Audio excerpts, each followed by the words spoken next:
la verdad es que había una presión muy fuerte sobre el gobierno para que se relajaran los controles de aislamiento, y me parece que el presidente reaccionó muy bien porque resistió esas presiones. A mí me preocupaba mucho que se relajaran los controles en el momento en que se presumía que podía comenzar el pico del contagio. ¿Te acordás que se había planteado que a partir del 15 de abril, es decir, el miércoles que viene, se iba a producir el pico de la enfermedad? Sí. Entonces, relajar los controles justo en ese momento me parecía que era muy peligroso. Y por lo visto el presidente compartía esa posición y con muy buen criterio decidió que se va a mantener la cuarentena por lo menos hasta 8 días después o 10 días después de esa fecha. Yo creo que se va a seguir prorrogando porque, entre otras cosas, porque la estrategia decidida por el gobierno argentino hasta ahora ha tenido buen resultado. Así es, claro. Mientras no cambien los números, mientras no se modifique esta situación, se puede decir que la estrategia argentina ha sido una de las más exitosas del mundo, por la cantidad de infectados, por la cantidad de muertos, por el aplanamiento de la curva, que da tiempo para prepararse para el peor momento. Claro. Que además daría la impresión de que el peor momento en la Argentina no va a llegar en ningún momento a los números de países como Italia, Estados Unidos o España. Esperemos que no. Si seguimos así, vamos rumbo a que así sea. Ojalá se mantenga. Vos hablabas de la evolución. Hay dos gráficos que son muy, valga la redundancia, gráficos para hablar de esto.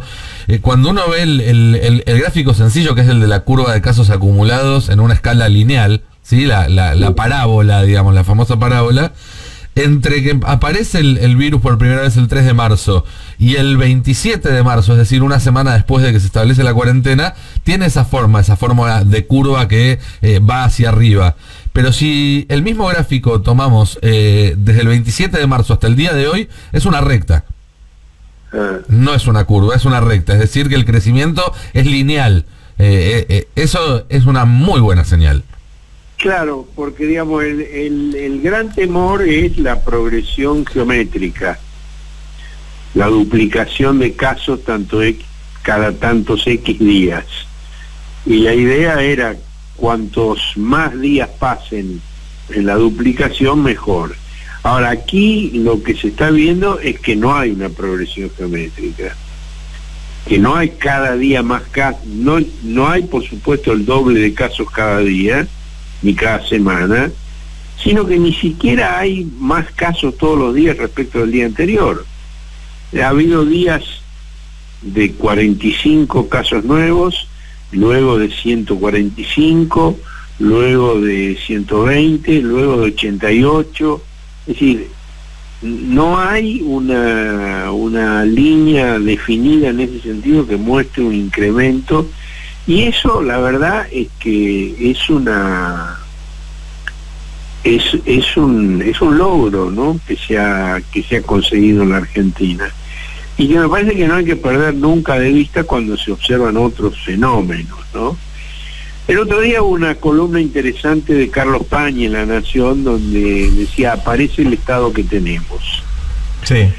Es muy crítico con la aglomeración de adultos mayores en los bancos, con el tema de las compras de alimentos con precios excesivos, pero lo contextualiza, menciona, por ejemplo, la internación en terapia intensiva de Boris Johnson, dice: hay que cotejar con esas cosas. Y sí. Un primer ministro británico que se burlaba prácticamente de la pandemia, y que ahora la discusión es si está con respirador artificial o no.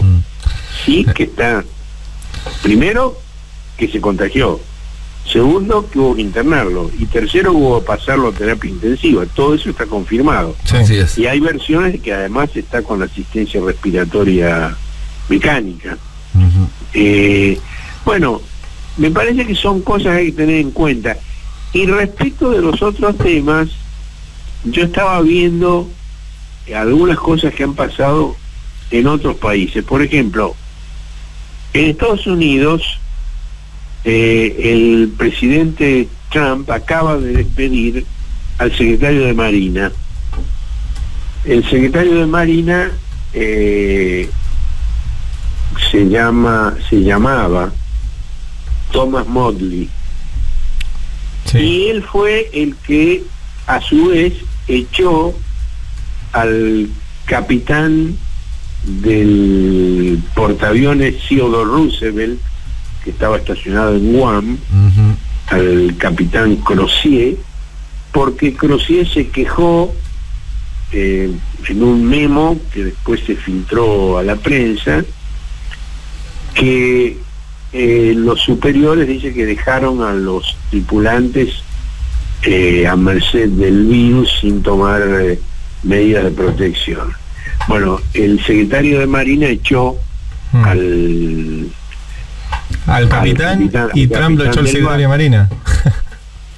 Claro, porque digamos, cuando el capitán del barco se despidió, echado, la tripulación lo ovacionó. Entonces el secretario de Marina se tomó un avión y se fue 12.000 kilómetros hasta Guam para tener una reunión con la tripulación en el portaaviones, donde le fue muy mal, donde trató de hacer gestos de autoridad que no tuvieron ninguna buena acogida por parte de la tripulación. Digo, me parece que son cosas importantes para tener en cuenta. Digo, aquí se limpió a toda una línea del Ministerio de Desarrollo Social de 15 funcionarios, responsables presuntamente por el pago de precios exorbitantes por algunos productos de primera necesidad. Y esto, digamos, pone en entredicho cuál fue la explicación inicial del ministro Arroyo.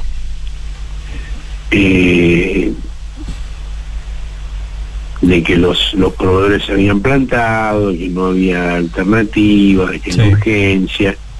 Y se ha detectado, digamos, que el jefe de esa dependencia que fue cesado tenía una denuncia previa por corrupción en el municipio de Almirante Brown, donde había sido secretario de Seguridad, y que tenía incluso vinculación con algunas de las empresas proveedoras, que no eran los fabricantes directos, sino intermediarios, bolseros, y que en la licitación participaron varias empresas con el mismo domicilio, que es la típica trampa de una licitación amañada. Es lamentable que haya ocurrido, pero es saludable la reacción posterior. Es saludable la reacción posterior, que el gobierno no tenga tolerancia para eso, que se hayan producido estos despidos, y el anuncio del presidente de que no se van a convalidar precios superiores a los de precios cuidados, porque como dijo el presidente, si nosotros vamos a pagar en una licitación precios superiores a los precios cuidados, ¿qué autoridad tenemos después para controlar que se respeten los precios cuidados? Claro, eso ya está desde ayer a la noche, creo, la resolución de que cualquier licitación, incluso las que ya están otorgadas, retrotraigan los precios a precios máximos. Bueno, ahí, digamos, falta un agregado que en cualquier momento se va a producir, y es qué pasa si a raíz de eso no hay oferta. Claro. Que era el tema que planteó inicialmente Arroyo. Sí. Él decía, los proveedores se plantaron y no aceptaron reducir el precio. Y pero ahí es la ley de abastecimiento, ¿no? Pero en ese caso hay un recurso muy directo que es una expropiación. Claro. Se expropia el producto, y después, bueno, que litiguen judicialmente si quieren, pero para la emergencia salís, y además expropiar una vez y vas a ver como la vez siguiente sí hay oferta. Digo, pues también tiene que ver con esto. Digo, hay la frase de España, el artículo de España tiene algunas cosas que también y otras que no, pero el título es muy bueno. Aparece el Estado que tenemos. Digo, hay un Estado que está colonizado por intereses económicos, por intereses de todo tipo. Y me parece que, digamos, en esta emergencia esas cosas se ponen muy claramente de manifiesto, muy rápidamente de manifiesto, y dan la oportunidad de corregirlo. Me parece que ese es el camino correcto. Si además hay que aplicar algún tipo de sanción administrativa o penal a quienes participaron, me parece muy bien que se aplique. Sí. Pero lo fundamental es remediar eso para que no se reproduzca en el futuro. Bueno, recién, Horacio, perdón que te interrumpa, pero recién acaba de hablar Alberto en Canal 13, o en TN, bueno, en alguno de los dos. Canal 13 dijo, no habrá levantamiento de la cuarentena. El presidente en televisión.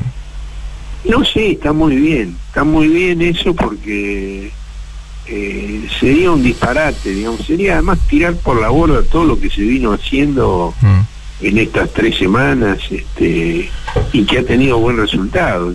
Y otra cosa que dijo, y que es importante, es que ahora, según los infectólogos, se espera el pico de la enfermedad para mediados de mayo.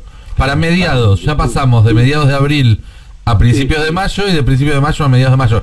Eso, en otras palabras, es que se está achatando la curva. Claro, eso es bueno, porque quiere decir que el peor momento se posterga. Sí. Así es. Además, si está funcionando bien, no lo toque. Y estamos viendo además, porque es importante esto de ganar tiempo, porque por ejemplo vemos cómo en Tecnópolis se montaron 2.500 camas no hospitalarias, que eventualmente se las puede, si se sigue ganando tiempo, dotar de mayores facilidades. Se pueden sumar más camas, se pueden comprar o fabricar más respiradores. Cada semana que pasa son 200 respiradores más que entran al sistema, de los que se fabrican acá, más los que se pueden llegar a conseguir de afuera. Es decir, cada día ganado es un día donde nos hacemos más fuertes para hacer frente al pico una vez que llegue. Y aparentemente ese tiempo se está aprovechando, es decir, no se desperdicia el tiempo, se aprovecha para hacer esas cosas que vos describís, para aumentar la cantidad de hospitales de emergencia, que originariamente eran 5, si no recuerdo mal, y luego se aumentó a 8 o a 12, y la construcción está avanzando. Así es. Esta cosa de emergencia de Tecnópolis, el acuerdo con algunos sindicatos para disponer de las instalaciones de sus obras sociales. Digo, se está aprovechando el tiempo, se están haciendo en ese sentido las cosas bien. Yo no creo que haya que dejar pasar como si nada las cosas mal hechas. Me parece que está bien denunciarlas. Se puede discutir, digamos que Diego Cabot lo haga en La Nación, es la tarea de Diego Cabot. Que algún dirigente social lo haga por Twitter en vez de comunicarse con las autoridades con las que tiene línea directa, ya es otra cosa. Está clarísimo. Pero en cualquier caso, me parece bien que se investiguen esas cosas, que se tomen las sanciones que corresponden, y sobre todo que se corrija para que no se repitan esas cosas. Y además, Horacio, en la corrección ya no quedan dudas, o sea, ahora hay una directiva de que todo lo que se compre está en precio máximo. Arriba de eso no hay nada. Después está lo que vos decís, ¿qué pasa si te dicen no tengo stock? Y bueno, ahí hay que ir a ver. Sí, por supuesto, ahí va a haber que tomar decisiones fuertes, porque lo que tenés, no solo el Estado que tenemos, también el empresariado que tenemos. Sí, claro. Techín despide igual a los 1.450 a pesar del decreto oficial, y hay una cantidad de empresas que están haciendo lo mismo. Sí, o les bajan los sueldos. Que bajan los sueldos, que despiden, a pesar de que hay una disposición oficial que lo prohíbe. Y el tema no es fácil porque, ante por ejemplo, un comercio que viola los precios máximos, poniendo el ejemplo, ¿qué haces? ¿Lo clausurás? Claro. Es complicado. Es complicado porque la clausura, digamos, resta oferta en un momento donde es muy necesaria. Hay una propuesta del gobernador bonaerense, Kicillof, de incautar la mercadería que esté fuera de precios. Esa puede ser una medida interesante. No sé, digamos, cuál sería el respaldo jurídico para esa decisión, pero en principio es una alternativa. Es mejor que la clausura del comercio. Y siguiendo con lo que se ve en otros países, bueno, el más próximo que tenemos, Brasil, nuestro principal socio comercial, el paso de los días ha confirmado la información que nosotros dimos en este programa la semana pasada respecto de cómo los militares e incluso los gobernadores han decidido soslayar al presidente Bolsonaro, quitarlo del centro de la toma de decisiones y colocar en su lugar a un general del ejército, Braga Neto, como presidente operacional. Esa información que inicialmente causó desconcierto y desmentidas, hoy está plenamente confirmada. Bolsonaro intentó despedir al ministro de Salud, Mandetta. El ministro se negó, y Bolsonaro no lo pudo despedir porque el presidente operacional, Braga Neto, lo respaldó. Y el ministro sigue en funciones. 2 veces trató de despedirlo en los últimos 10 días. 2 veces en los últimos días. No sé si comenté en mi intervención anterior el artículo que apareció en la revista The Lancet. Sí, el lunes lo comentaste. Lo comenté. Sí. No, pero es tremendo lo de Brasil, porque además está acá al lado, y es esto que vos decís, es nuestro principal socio. En algún momento tenemos que retomar relaciones. ¿Qué pasa con las fronteras? ¿Qué pasa con el transporte? Es un problemón. No, además, si Brasil llegara a tener 1.100.000 muertos como calcula The Lancet, en caso de que se sigan con la falta de medidas practicadas hasta ahora, el país Brasil se va a paralizar, y por cierto que el comercio argentino con Brasil va a caer verticalmente. Claro. Por no hablar, perdón Horacio, del problema que nos puede llegar a traer en las fronteras, porque una catástrofe de ese tipo implicaría también probablemente desplazamiento de personas, digamos, estamos hablando de un hecho que excede lo clínico y lo económico. Claro. Sí, absolutamente, es un problema muy serio. En la entrevista que le hice la semana pasada al presidente, hablamos de lo que implica la pandemia para la demanda agregada, que tiene 3 componentes: el consumo, las inversiones y las exportaciones. Sí. Ahora, el consumo es el componente fundamental de la demanda agregada, es el 75% de la demanda agregada. Y el presidente me dijo en ese momento que además la Argentina consume el 70% de lo que produce, con lo cual el cuidado del mercado interno, sobre todo teniendo la situación tremenda que tienen nuestro vecino y principal socio comercial, tiene una importancia fundamental. Claro. Y eso se vincula con el tema de la dificultad para clausurar boca de expendio, Vos necesitas que estén abiertas, no que estén cerradas. Sí. Y necesitas controlar los abusos para que no te maten con los precios. Sí. Yo, por ejemplo, hoy tengo que salir y cruzar la calle para ir a la farmacia. Y estoy preparándome a ver los precios de los productos que tengo que comprar. Uf. ¿Te vas a llevar la listita?